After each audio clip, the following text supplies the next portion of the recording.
Right. So good afternoon to each and everyone. This is for the Car Hacking Village, Philippines, and our topic will be teardown of an EV charger for security research and when EV chargers attack. So my reason bakit it's called EV chargers attack.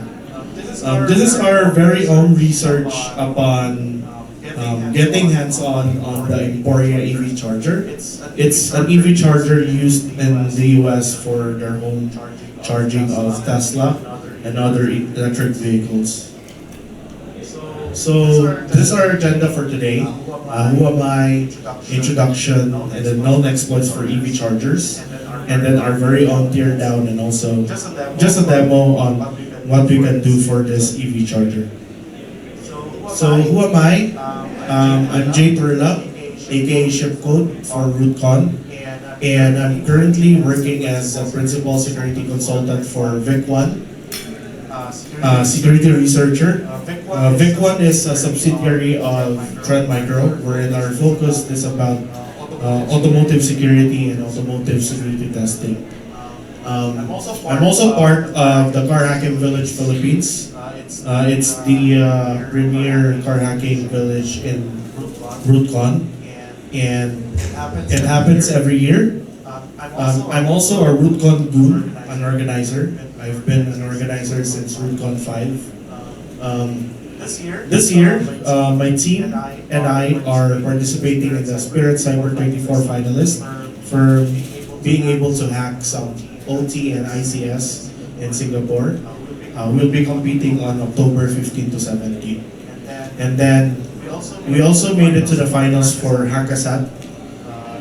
It's a competition held in DEF CON wherein we actually tried to simulate and hack satellites organized by the Department of Defense and also the U.S. Air Force. So, introduction on EV chargers. Yeah. So what state are we currently? Basically, this is the EV charging stations in Luzon and Cebu.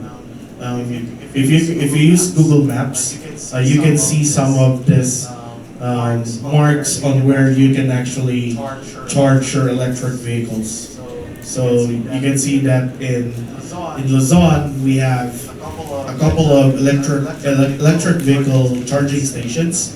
It's mostly found in the malls and the in some parts of the highway, and then in Cebu we can find it mostly in malls as well, especially SM and Ayala malls. And in Luzon, it's as far as I know, Shangri-La Hotel has an EV charger. And then for Cebu, we can see it in most SM malls. So this is our survey in the Philippines. EV charging stations are starting to rise. There are a lot of vehicles, electric vehicles already in the Philippines. We see a lot of electric vehicles from MG in the Philippines. We see them in the malls for free. We see some distributors have paid to charge in most hotels in the Philippines. And then some of these EV chargers are not yet in Google Maps. Okay, so here are the known exploits from Pwn2Own Automotive 2024. I'm part of VIC1, so we are the sponsors for the Pwn2Own Automotive, and these are some of the attacks or known exploits that were done by hackers or researchers during the Pwn2Own Automotive. You got there, Computer Sector 7. ChargePoint Home Flex EV charger. It was found to be vulnerable to remote code execution, and then we have their Fuzzware.io jailbreak the Emporia EV charger level 2. So this is the level 2 EV charger, the Emporia. The reason why they were able to jailbreak that is because they found a buffer overflow vulnerability on the Wi-Fi itself, on the Wi-Fi service of the said hardware. And then if you just go to CDI, you can see these exploits from there.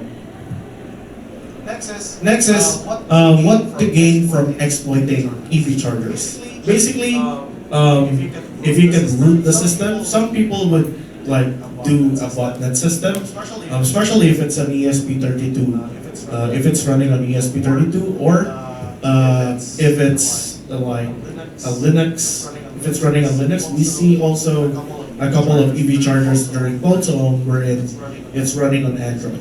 So, and then they have APIs that you can connect to.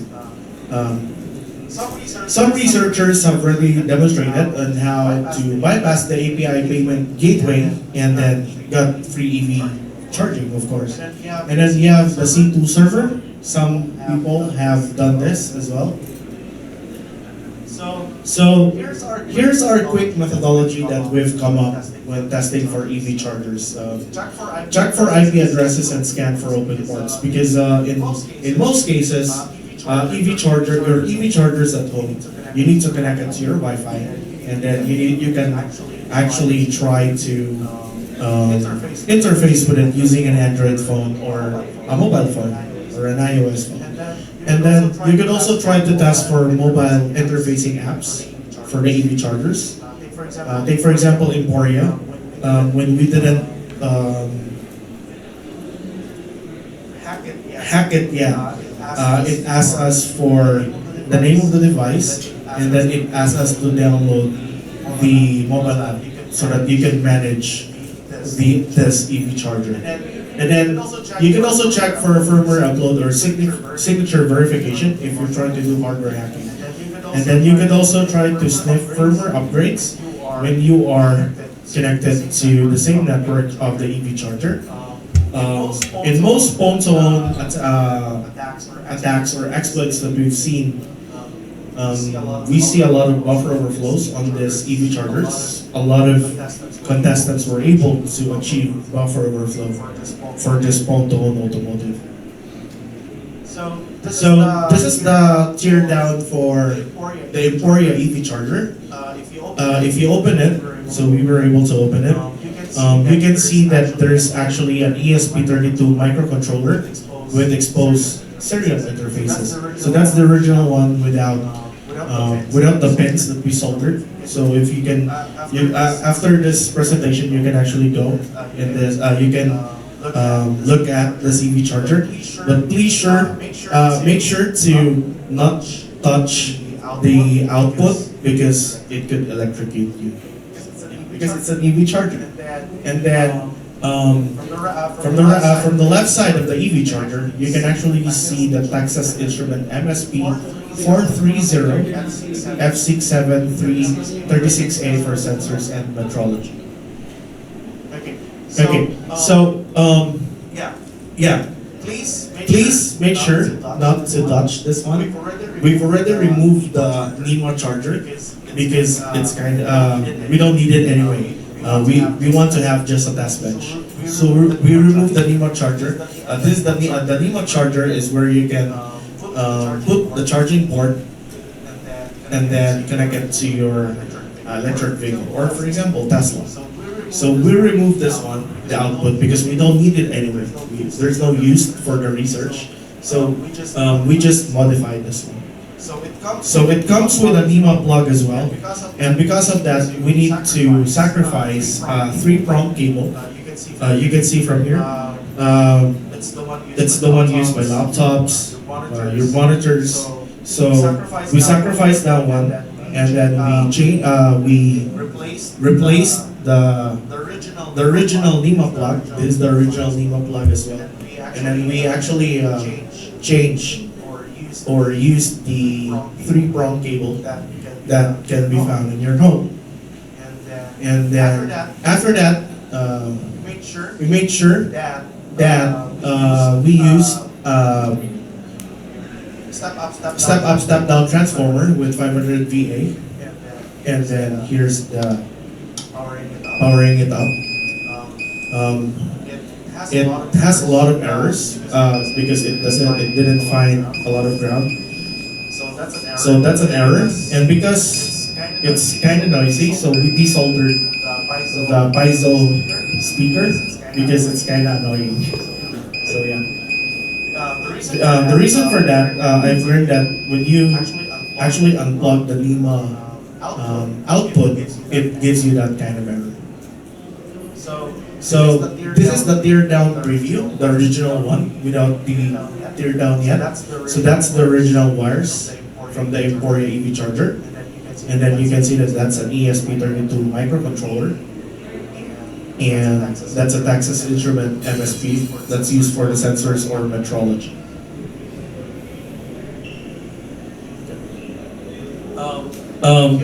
Here's the Pwn2Own survey that we have from Trend Micro and Vic One, and also for Pwn2Own. These are easy to spot for this Emporia EV charger. So there's a buffer overflow on Wi-Fi. One team was able to exploit it, and then it required handling on all Wi-Fi channels, which is cool. And then the good thing is that I've shown that there's a interface, right? It's actually easy to extract the firmware via ESP2. So if you there's pins here, so if you just use a multi-tester, you can actually check for TX and RX, and then there's pin H10. I'm sorry, pin H10. You need to put those two wires on the ground so that you can actually allow firmware downgrade or firmware upload using the ESP2. And then there's lots of bounce on check on data. And then we also were able to play on it and discover that firmware updates are signed and verified on the mobile app, but in plain text. But then, if you have connection to the interface here, you don't need firmware verification. So if you have any bins,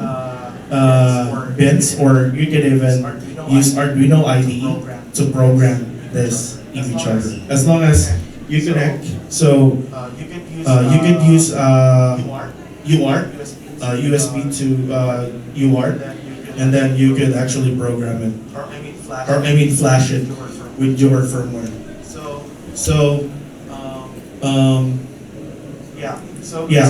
this is the okay. This is the firmware that we installed on this EV charger. Let me just cancel that slide.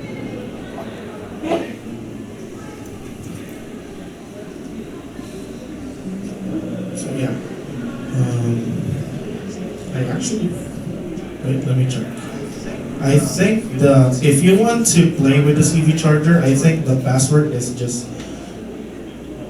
yeah, you can play, but please don't do the authentication attacks. So yeah, you can actually get inside this EV charger now because we uploaded with a different firmware.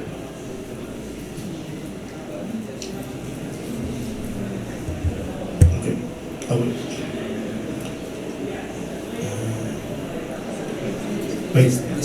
Meron ka? Pwede ba? Wait. Just give me a minute.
password is mgp admin. Yeah. It's a default.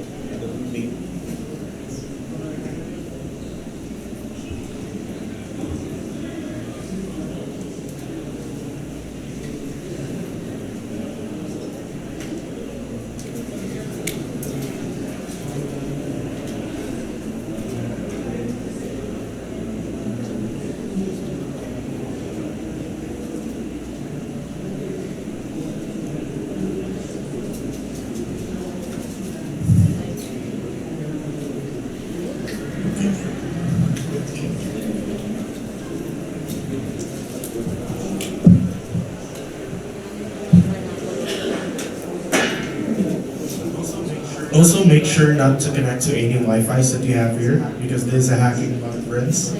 So we see a lot of rogue APs actually and captive portals opened by other players and other attendees.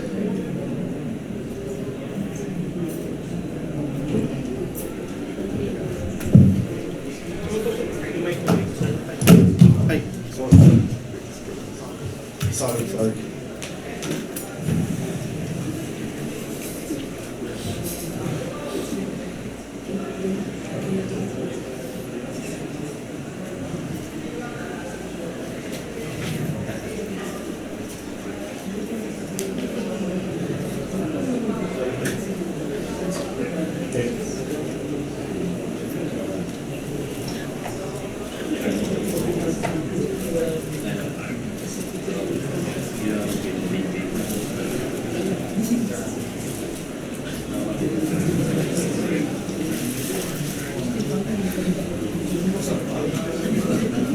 Yeah, I'm sorry.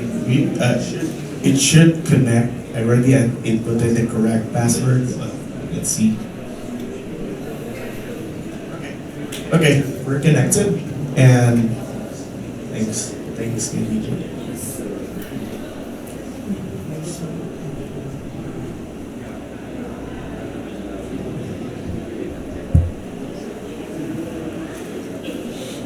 And so basically, you can actually see that these are, we've flashed it with an ESP32 Wi-Fi pen testing tool just for educational purposes or POC purposes. But you can see here that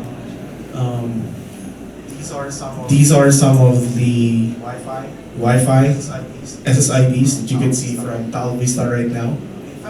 In fact, I was able to see Office of the President a while ago, but not anymore. So yeah, you can see now that it's currently an attack tool because you flash it with a different firmware. In some cases, people would flash it with a different firmware to disable the API gateway, and then from there you can have free charging of the EV charger. So some would do that. They would just flash it with different firmware, bypass the gateway, which bypasses the gateway for the, and then from there you can charge right away. So actually from here, because there's no payment for this one anymore, you can actually charge your own electric vehicle because you flash it with a different. So sometimes flashing it with a different firmware allows you for free charging. Or in some cases, it's usually API attacks that allows you to do free charging. I guess that's it for the simple demo. This is just a short talk of this EV charger, and actually, if you want to look at the EV charger, you could actually look here, but don't touch the right one and also the input and output connectors because you may get electrocuted. So yeah, guess that's it. Feel free to go look at the EV charger, and if you have questions, I will answer your questions.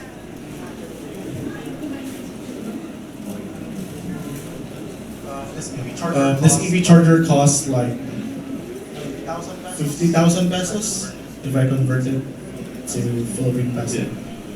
I got it for free though. From the Pwn2Own. Any questions? Any questions? Yeah. Any questions? Wala? Okay. Then We're done. we're done, but you can still look on the EV charger if you want to look at it.